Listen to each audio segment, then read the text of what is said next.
Bro and sis, balik lagi nih dengan saya Ageng Raditya, dan di video kali ini seperti biasa saya akan kasih tips and trick tentang sepedahan.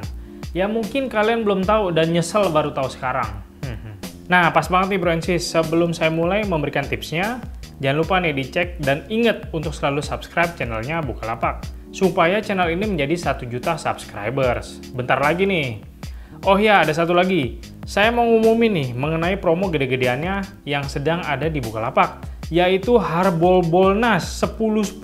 Waduh, ini jadi 10 Oktober nih ya. Nah, kalian bisa borong nih belanjaan apapun yang kalian inginkan di sini. Untuk periodenya nih mulai dari tanggal 4 Oktober sampai 15 Oktober. Dengan promo puncaknya sendiri di tanggal 10 sampai 12 Oktober. Pokoknya di Bukalapak nih produknya beragam dan pastinya berkualitas banget. Nah, masih dapat no ongkir sepuasnya. Dan kita juga akan dapat voucher nih senilai 1 juta untuk semua pengguna untuk beli barang apapun. 1 juta? Wow! Gile! Dan ya, jangan sampai ketinggalan nih. Buruan cepat download aplikasi Bukalapak supaya bisa borong semua produknya dan menang banyak. Jadi linknya nih cek di deskripsi nih. Oke? Tadi bisa dilihat nih promo dari Bukalapak yang menggiurkan sekali ya. Siap-siap tuh yang baru gajian. Jadi bisa langsung buat make it rain. Nah, di sini saya mau ngasih beberapa tips nih yang menurut saya nih penting banget dan mungkin nyesel baru tahu sekarang. Jadi bagi kalian yang main sepeda, simak aja tipsnya.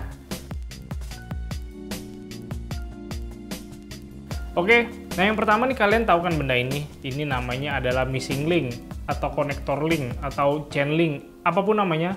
Benda ini nih useful banget. Kenapa useful? Karena ini gunanya untuk menyambung rantai. Jadi ya kayak menyambung silaturahim ya, tapi ini rantai gitu. Nah ini berfungsi banget ketika misalnya kamu lagi goes. Terus rantai kamu copot gara-gara mungkin pedalingnya terlalu kuat pas shifting, copot. Nah dengan adanya missing link ini bisa menyelamatkan hidup kamu. Karena apa? Karena kamu bisa disambung lagi rantainya, kamu bisa balik pulang ya sampai rumah. Atau mungkin melanjutkan perjalanan. Biasanya ini saya selalu bawa nih cadangan missing link ini, oke? Jadi ya gunanya apa? Biar kalau nanti rantai saya putus atau ada rantai teman yang putus bisa kita tolong.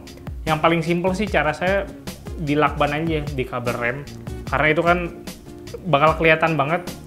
Jadi kita udah tahu nih, oh kita bawa missing link. Jadi kalau kita simpen di tempat atau di dompet atau di tas gitu kadang kan suka ketinggalan. Nah kalau di sini nih selalu kamu bawa. Jadi tinggal pakai lakban diikat seperti ini ya. Kamu tenang deh, mau goes kemanapun, jadi bisa kayak, oh saya punya missing link, jadi ada yang nolong, kayak gitu. Tadi kan udah bawa missing link, nah sekarang saya ngasih tahu gimana caranya ngecek rantai, oke? Biar kejadiannya nggak kayak tadi tuh, yang rantai copot atau putus gitu ya.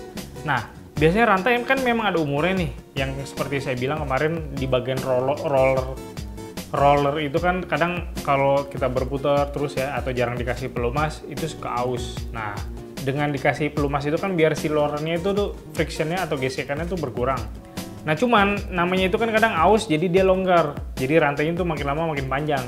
Rantainya ini bukan stretch tapi emang apa ya, karena lingkarannya diameter si rollernya makin gede jadi makin lama makin panjang. Nah ngeceknya itu gimana sih?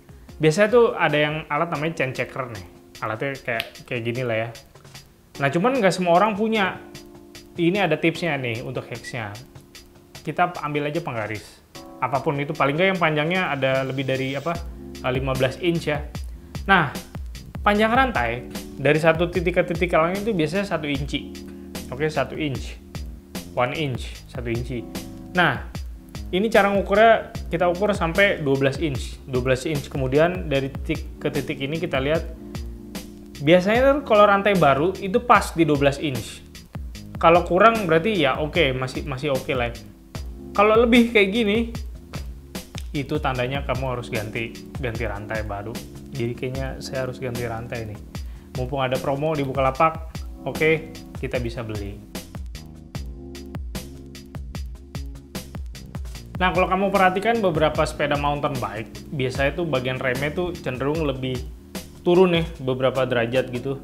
Nah, itu tuh fungsinya apa sih sebenarnya? Itu ketika kita riding, apalagi posisi turunan, ini nih sama tangan tuh segaris, ya. Jadi hampir sama lah derajatnya. jadi kan kayak lurus gini nih untuk rem.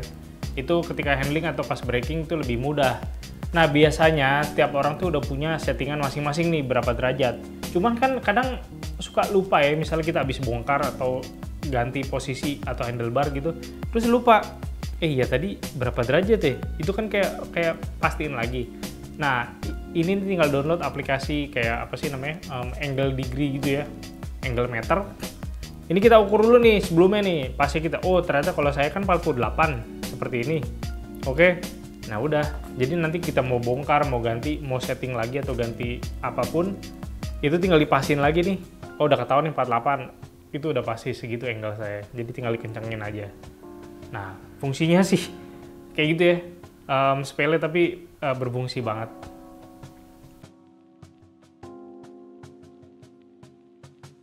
Masih soal bukan rantai sih, ini kabel ya. Nah, ini kabel ini, oke, biasanya kabel shifter nih, itu ujung-ujungnya nih, kalau kamu motongnya nggak rata, itu kayak suka grepes gitu ya, kayak bercabang atau berserabut.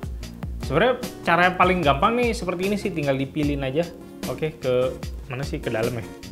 Diurutin aja seperti ini, pelan, dan boom, jadi seperti baru. Waduh. Walaupun yang nggak baru-baru amat sih, cuman kelihatannya tuh lebih rapi ya ketimbang tadi model serabut, kan kayak nggak enak banget gitu kesannya tuh nggak terawat ya. Rambut aja kalau bercabang tuh tandanya nggak terawat, apalagi ini nih kabel. Nah, biar kalau misalnya kamu motong nih,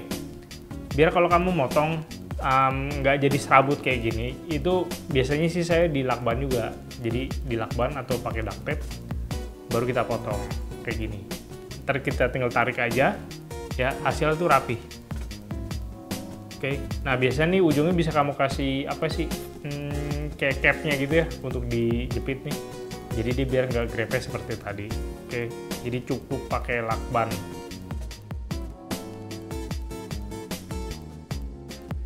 Lalu yang nggak kalah menarik ini adalah mengukur tinggi seat post. Nah ini kebetulan karena saya punya sepeda yang ada dropper postnya, jadi ya bisa diatur sesuka hati. Cuma nih anggap aja ya dropper postnya tuh nggak berguna. Nah, kita akan ukur tinggi si seat post ini. Nah, caranya gimana sih ngukur si seat post ini tingginya biar sesuai ya sama posisi atau tinggi badan kita. Ini biasanya nih saya sepedanya nih digeletakin dulu atau ditempelin di tembok, disandarin. Nah, oke. Ini lalu bagian crank atau pedalnya itu di posisi jam 6 seperti ini. Nah, nanti kamu pelan-pelan kamu naikin sepedanya. Kaki kamu oke, tumit ya, bagian tumit itu taruh di pedal. Nah, kalau posisinya lurus seperti ini, itu tandanya udah pas. Oke, kamu kayak duduk santai aja, duduk biasa, nggak perlu berdiri. Kalau posisi kaki di tumit seperti ini, lurus, itu tandanya udah pas. Sementara kalau misalnya ditumit terus nekuknya banyak, itu tandanya kependekan. Jadi nanti ngaruh ke bagian pedaling ya, jadi lebih capek kalau kependekan. Nah, kalau seperti ini nih, sampai ngejungkar, oke, itu tandanya ketinggian. Oke, nah jadi kita harus cari posisi yang pas. Biasanya sih setelah itu dikasih tanda ya, oh ini ukuran seat post saya ini seperti ini. Nah oke, jadi kita ditumit ya, kalau kakinya lurus dan rasanya, ini berarti udah pas nih untuk pedaling saya. Jadi kira-kira seperti itu. Nah Bronsis, segitu aja nih tips and trick dari saya, ada 5 ya. Dan mungkin kalian baru tahu, ketika baru tahu tuh kayak nyesel gitu, kayak kenapa baru tahu sekarang ya. Jadi ya mudah-mudahan bermanfaat dan simak tips and trick berikutnya di video selanjutnya. Oke, sampai jumpa.